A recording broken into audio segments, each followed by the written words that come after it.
The town of Dry Creek lay shrouded in a thin, gray fog, the kind that made the edges of buildings blur and softened the harshness of the dusty streets.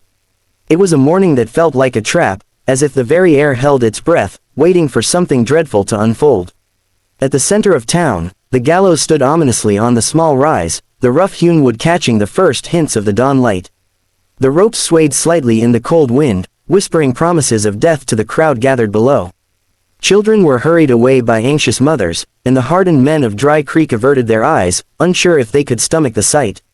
Only the town's most curious, or perhaps the most cruel, lingered close, their boots crunching against the gravel, whispers carried on their tongues like venom. Beneath the noose stood Lila Monroe, her hands bound tightly behind her back, wrists chafed and raw from the rough rope.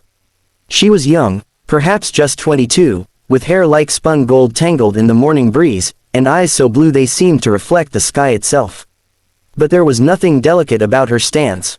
She had learned early how to survive, how to look fear in the eye and refuse it. Yet now, facing the gallows, the weight of inevitability pressed down on her chest, and her courage felt like a fragile candle flickering in the wind. Every muscle in her body ached, not just from the bindings, but from the knowledge that in mere moments, she would hang for a crime she did not commit. The charge against her had been robbery gone wrong, though it was more accident than intent. A local merchant had died during a botched break-in, and the town's authorities had been quick to assign blame. Lila's protestations were ignored, her alibi dismissed. In Dry Creek, justice was swift, and rumors often outweighed truth. She had thought she could outrun her fate, hide among the plains and hills beyond town, but the law, and those who believed in it, were always faster. Now, with the morning sun barely cresting the horizon, the hangman's platform loomed above her like the shadow of a giant. Around her, the crowd murmured. Faces were turned up, eyes gleaming with judgment, anticipation, or morbid curiosity. Some whispered prayers for her soul, others cursed her for daring to exist in their town. Lila tried to meet their gazes, to find even one sign of sympathy, but there was nothing. Only the cold, hard stare of people who were convinced they were witnesses to justice. She gritted her teeth, feeling the sting of the rope at her neck, imagining the noose tightening, imagining the world narrowing down to a single, horrifying moment.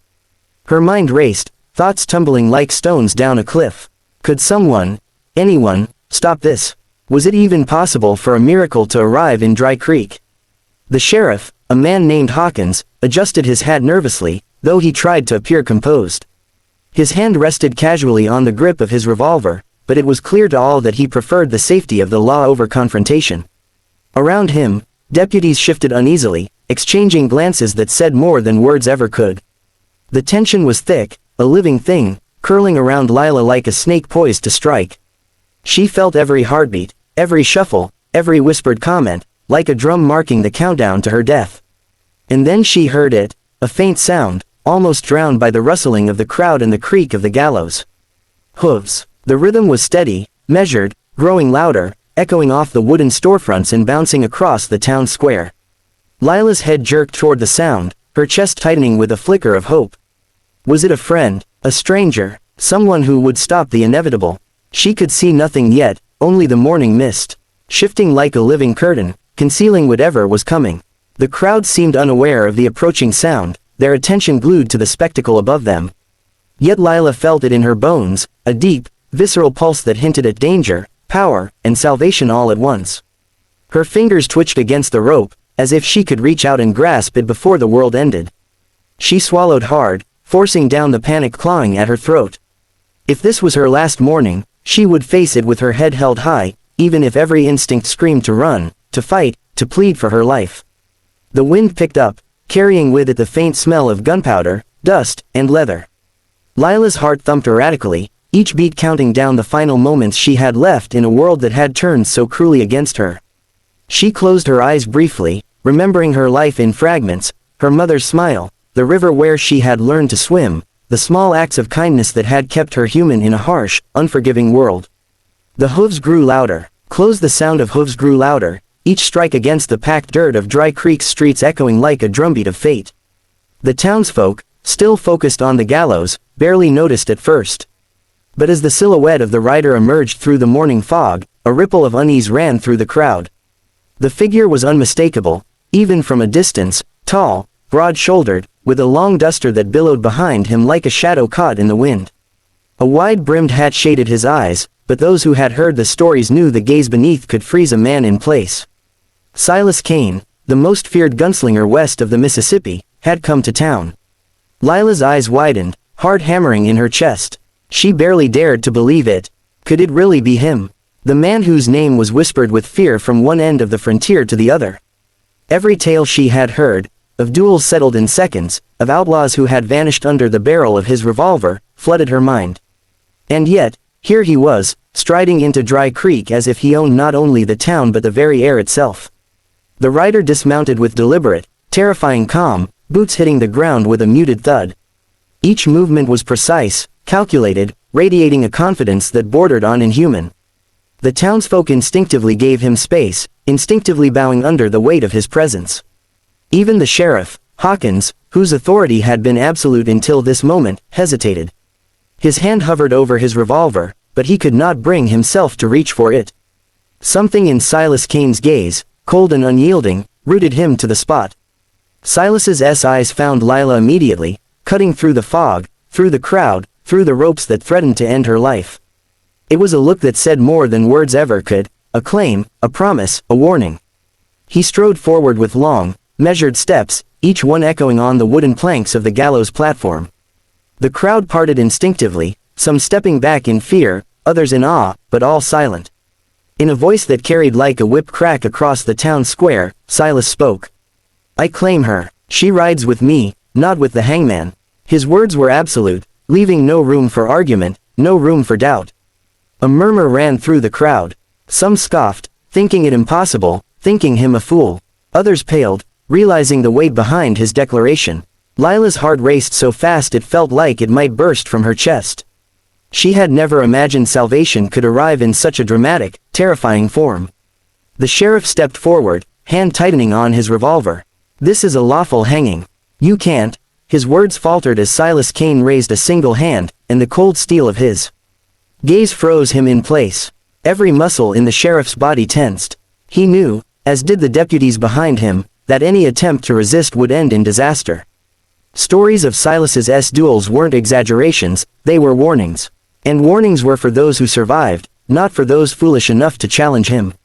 Silas reached the gallows, his boots clicking against the wood, and paused before Lila. The morning fog swirled around him, catching on the long lines of his coat, making him appear almost otherworldly. He knelt slightly, just enough to meet her eyes, and with a calm, almost tender hand, he brushed the hair from her face. "You're coming with me," he said, voice low and commanding, "and no one here has the right to stop it." His words were both promise and decree.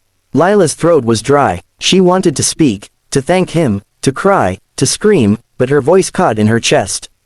All she could do was nod, barely, feeling a mixture of relief and awe washing over her. She had been seconds from death, and now, in the span of a heartbeat, fate had shifted entirely. With deliberate precision, Silas cut the bonds around her wrists, the rope falling away with a whisper. Her hands were free, and yet she didn't move.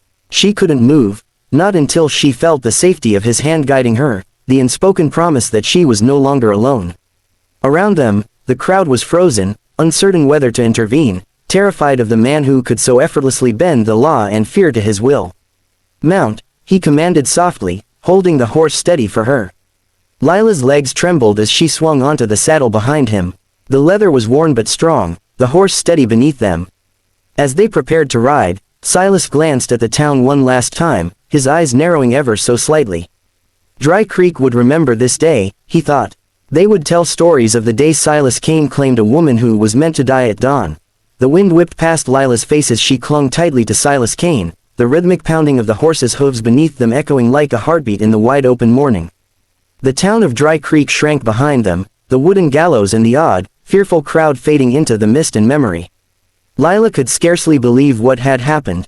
Just moments ago, she had been on the brink of death, the rope tight around her neck, and now she was riding free, guided by the most feared gunslinger in the West.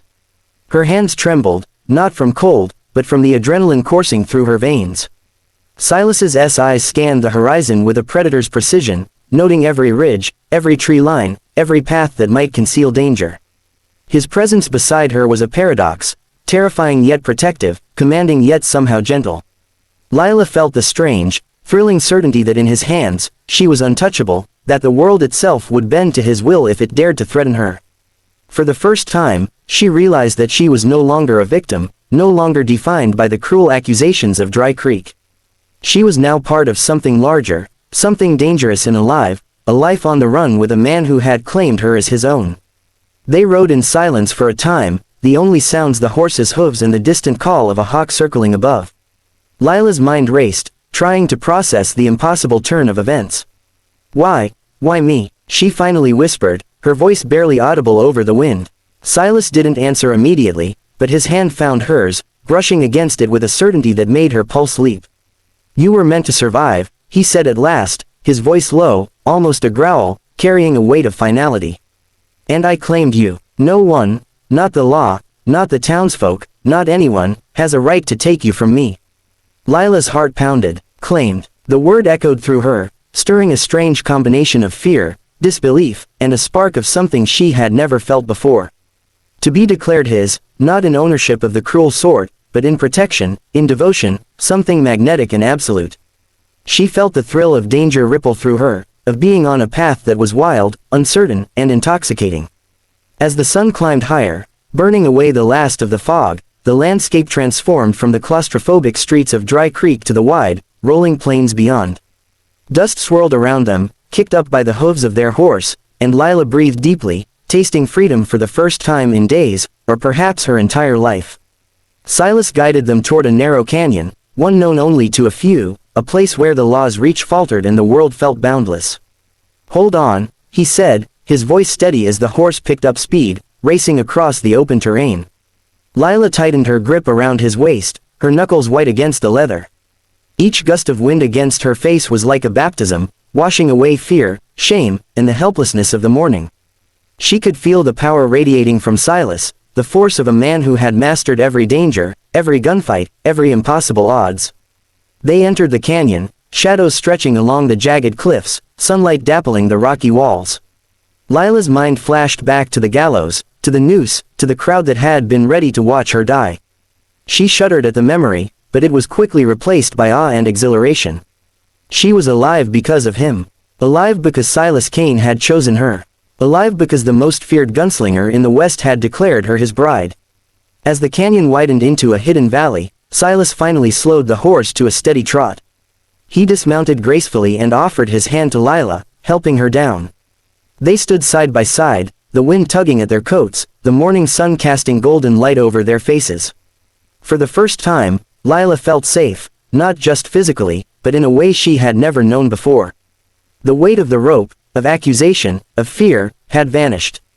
She was no longer a victim. She was claimed, protected, and fiercely alive. Silas turned to her, his eyes locking onto hers with an intensity that made the world shrink to just the two of them.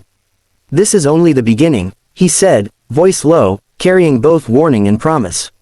The road ahead is dangerous. But together, we're unstoppable. Lila nodded, feeling a surge of courage. The adrenaline, the fear, the thrill, they all fused into a blazing certainty. She would ride with him, face the dangers that lay ahead, and discover the world beyond the small towns and dusty streets that had once threatened to claim her life.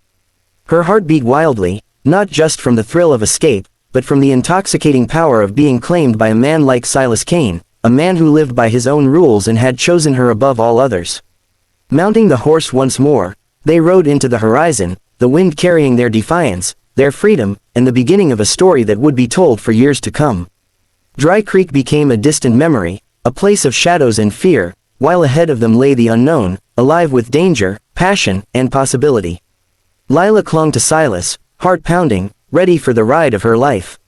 The most feared gunslinger in the West had claimed her as his bride, and nothing, not even death, could stand in their way.